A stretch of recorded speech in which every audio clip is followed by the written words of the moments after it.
तो वहीं लगातार पांचवें दिन इंडिगो की 400 से ज्यादा उड़ानें रद्द हुई हैं।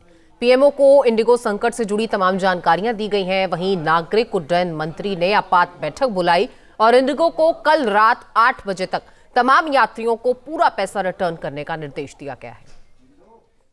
तस्वीरें इस वक्त आपकी टीवी स्क्रीन पर हैं। लगातार इंडिगो विवाद बढ़ता चला जा रहा है और जिस तरीके से फ्लाइट्स कैंसिल हो रही हैं, लगातार जिस तरीके से देरी हो रही है, लोग कई कई दिनों से एयरपोर्ट पर ही फंसे हुए हैं और कोई ऑप्शन नहीं है क्योंकि वो पहले से ही टिकट्स ले चुके हैं। लेकिन अगर किसी ऑल्टरनेटिव पर भी जाएं तो लगातार प्राइस हाइक भी एक बड़ी परेशानी का सबब बना हुआ है। भारत की एविएशन इंडस्ट्री को कभी महंगी और वक्त पर ना मिलने वाली माना जाता था, लेकिन 2006 में एक एयरलाइन आई जिसने न सिर्फ इस धारणा को बदला बल्कि भारत को दुनिया की सबसे तेजी से बढ़ते एविएशन मार्केट में बदल दिया। महज 20 सालों का यह सफर आसमान को आम आदमी का बना दिया। लेकिन 2025 में वही एयरलाइन महज 4 दिनों में धड़ाम हो गई है।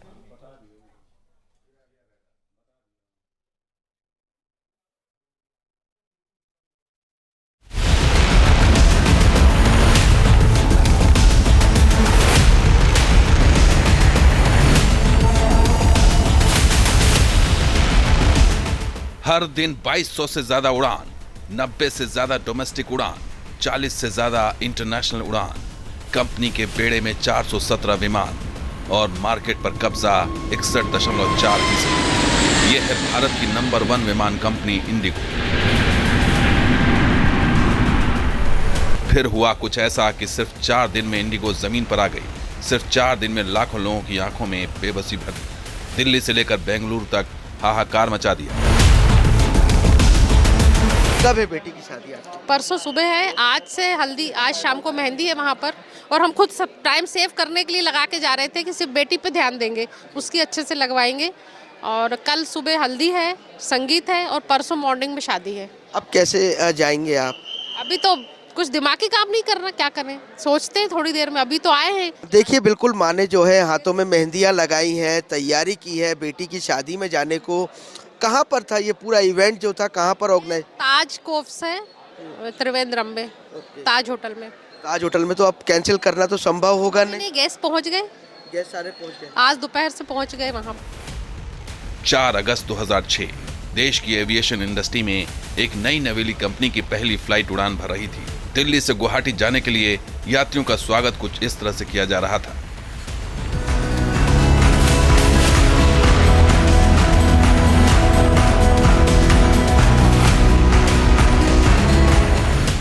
उस दिन किसी को नहीं पता था कि ये उड़ान भारत के आसमान की तस्वीर हमेशा के लिए बदल देगी।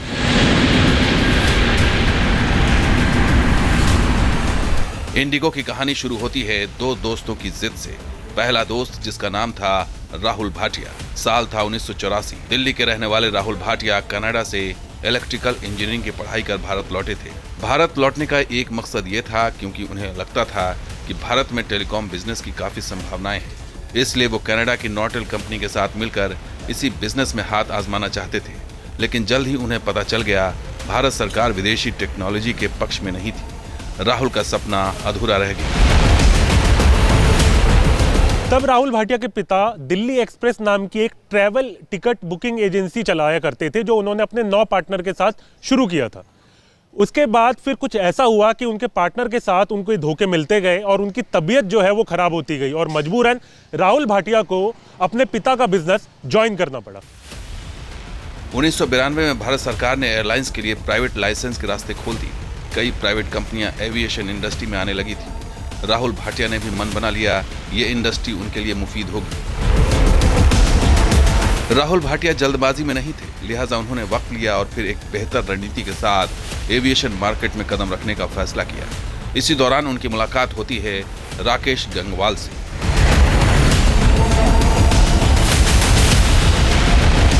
राकेश गंगवाल ने आईआईटी कानपुर से मैकेनिकल इंजीनियरिंग की थी। 1994 में एयर फ्रांस के एग्जीक्यूटिव वाइस प्रेसिडेंट बने थे।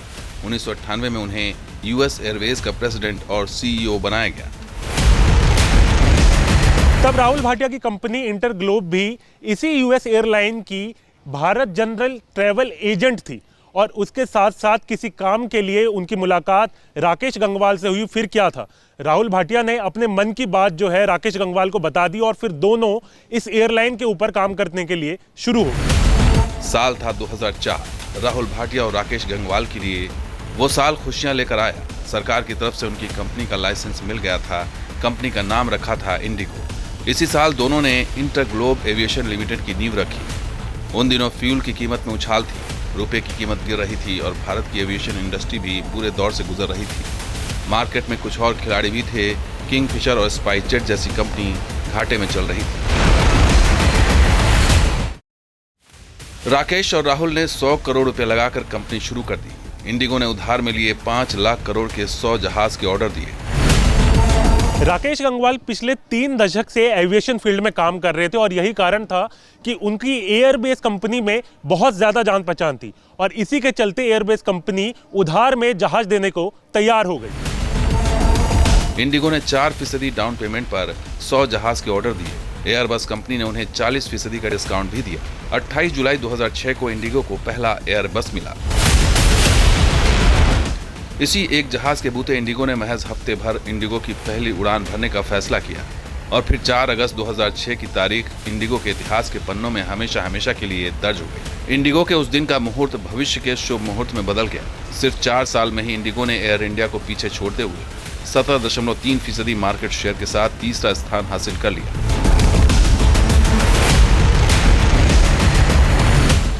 राहुल और राकेश का सारा फोकस मिडिल क्लास पर था।